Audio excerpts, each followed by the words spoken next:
Tell me to drop the class if I don't like your rules? Okay then, you'll lose 5 students and your job. So when I was a freshman in college, I registered for a basic-ass English 102 course that doubled as a humanities credit. I thought, great, 2 birds, 1 stone, despite the rate my professor for this class being abysmal at best. A few things to note: I have ADHD and dyslexia, so I've had a hard time reading most times, but especially handwritten stuff. Even my own. It's also important to note that I had an ADA allowance on file, meaning I get some permissions to allow me to take classes and function as normally as possible. These permissions include use of my tablet during class to write notes and about an hour longer on tests. Well, first day of class, the professor strolls in with the arrogance and snobitude of someone who thinks they're getting tenured this year. He starts talking, going over the syllabus, and says, there will be no phones, laptops, or technology of any kind in my class. You will write all of your notes by hand, which isn't going to work for me, so I raise my hand and ask him if I can talk to him privately about the rule. That went over about as well as a lead balloon, and he starts getting snippy and says, anything you need to talk with me about can be found in your syllabus. But again, I said that I needed to talk to him and that it was pretty important. Finally, he just says to say it to the class. He doesn't have time to take out to deal with whining of any kind. So I say that I'm dyslexic and need my tablet to do the notes and read the assignments, and that my ADA permissions are on file and emailed to all my professors before class. He says, yeah, I saw the email, but I don't care. You can do the work just like everyone else. You're not special even if you were in special ed. The class goes deadly quiet at that.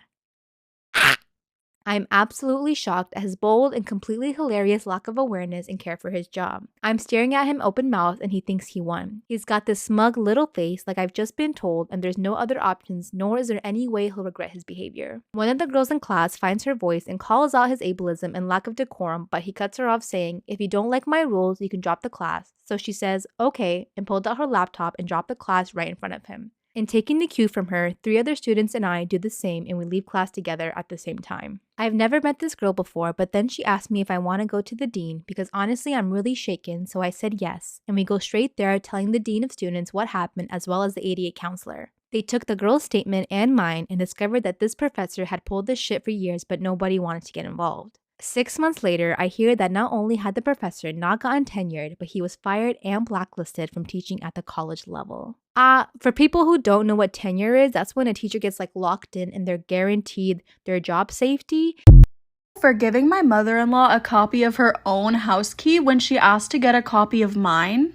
My husband and I recently bought a new home together. His mom has started pestering us for a copy of the key in case of emergencies.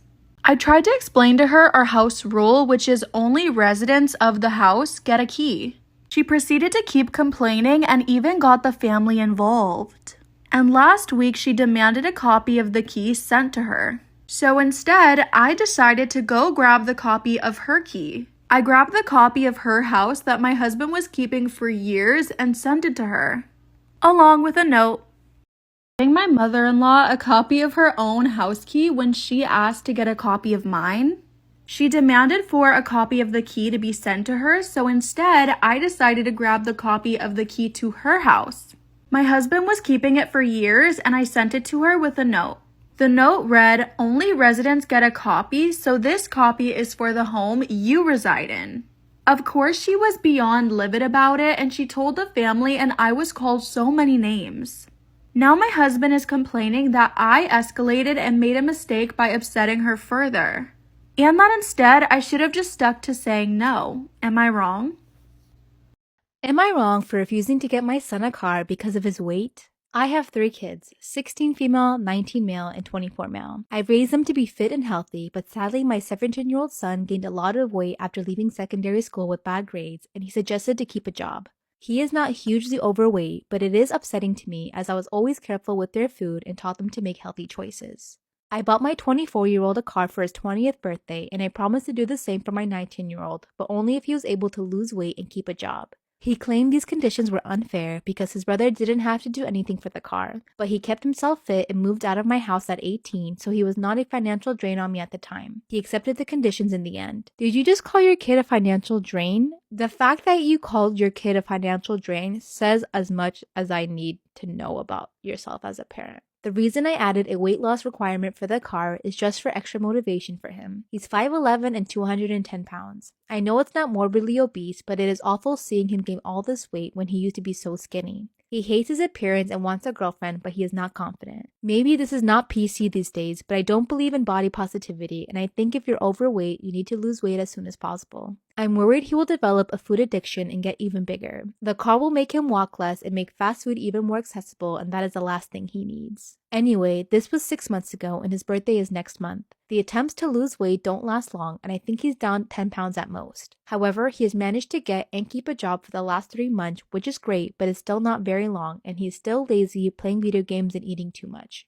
I told him last night I wasn't going to get him the car for his birthday, but he could maybe have the car in another 6 months if he managed to put serious effort into fixing his weight problem and being more healthy, and managed to keep the job. He was very upset with me and locked himself in his room. He feels that his brother is the favorite and he is treated unfairly. This is not true. Unfortunately, his brother has had a drug problem and I've had to bail him out of situations and sent him to rehab twice. This is very expensive, but rehab was a life or death thing. A car isn't. He said that I think being a crackhead is fine, but being fat isn't. But that isn't true at all. I care about both of their health, and being fat will cause serious health problems in the future too. Am I the asshole here? I feel bad for upsetting him, but at this moment, I think a car would do more harm than good. He hasn't stuck to the conditions we agreed and improved his unhealthy lifestyle. I don't know why you think that having a car will encourage him to eat out more. Because we have things like DoorDash, Uber Eats, all that stuff where he has a job, he has money. He'll just, if you really want the food, he'll get it.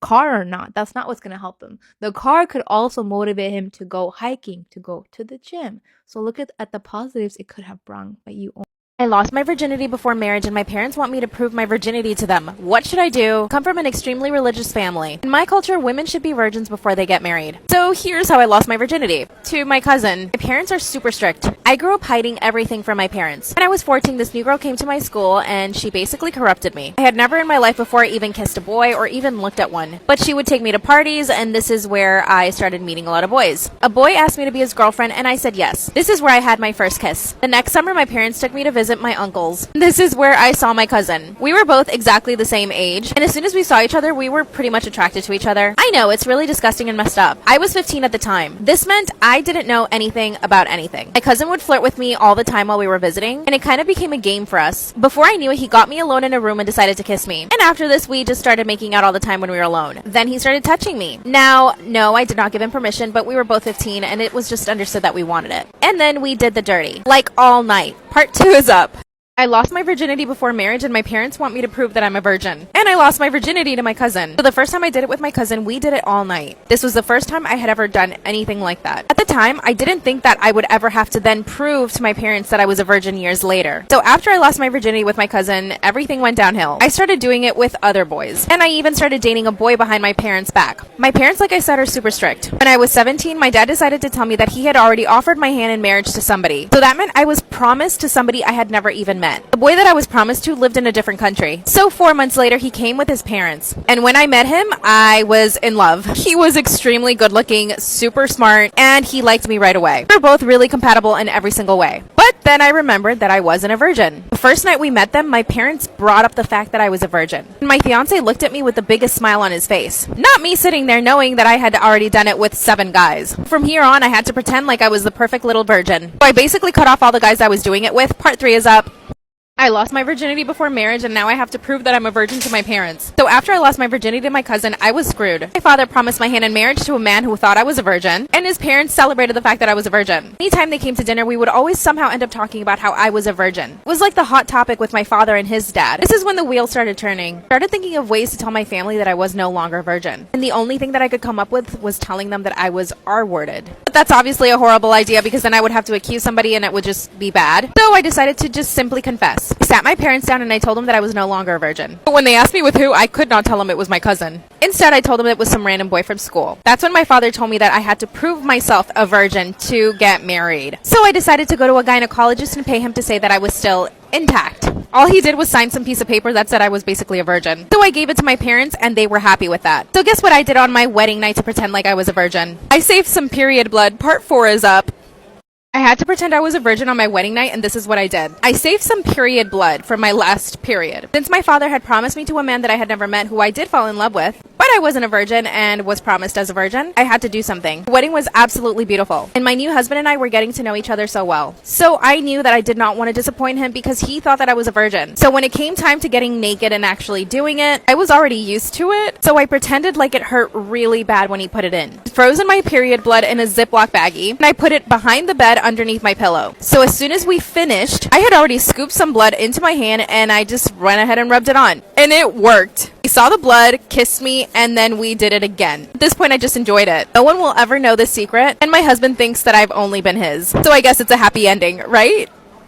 My girlfriend is accusing me of being gay because I didn't cheat on her. So we've been together for about 2 years now. She's always been the jealous type, but it's never bothered me because I'm not a very social person, so I never felt that she would have a reason to be jealous. She knows my schedule and I have the Life 360 app on my phone, so she knows my location at all times. I have this app because one day my father got into a car accident in a remote area and it saved his life. According to my girlfriend, women often hit on me. I really don't believe that is the case because I'm an average looking dude and don't put myself out there like that, but she insists this is the case. She's made multiple attempts to catfish me. She tried Facebook, but I won't accept a friend request or a message from someone that I don't know. She tried Instagram and it was the same. So then she tried Reddit, where I'm likely to respond to a message from a stranger. It was painfully obvious what she was trying to do. I've been using Reddit for a decade and know what the normal behavior looks like. She sent me a message like, "I saw your post and you're so funny. Do you want to hook up? I live in your city," and attached a picture of an attractive woman. I knew it was BS and just replied, "You're not fooling anyone." The rest of the day, she gave me the cold shoulder and had an attitude. When I called her out, she said, "If you were a real man, you wouldn't have even responded to that message." I handed her my phone and passcode and told her that she can search everything. She did. She gave it back to me about an hour later. At this point, I asked, "Did you find what you were looking for?" while laughing. Now she was accusing me of being gay. She didn't find any messages between me and another women. My search history is mostly about the shows I watch and recipes I want to cook. Also some medical questions about my pets. She said if I'm not seeking out other women, I must be gay. What the hell am I supposed to do? I did nothing wrong and somehow I'm still the bad guy. She told me to leave my house the day before Christmas because she doesn't want to see me. Also called her family and said that I'm gay and now her brother wants to fight me.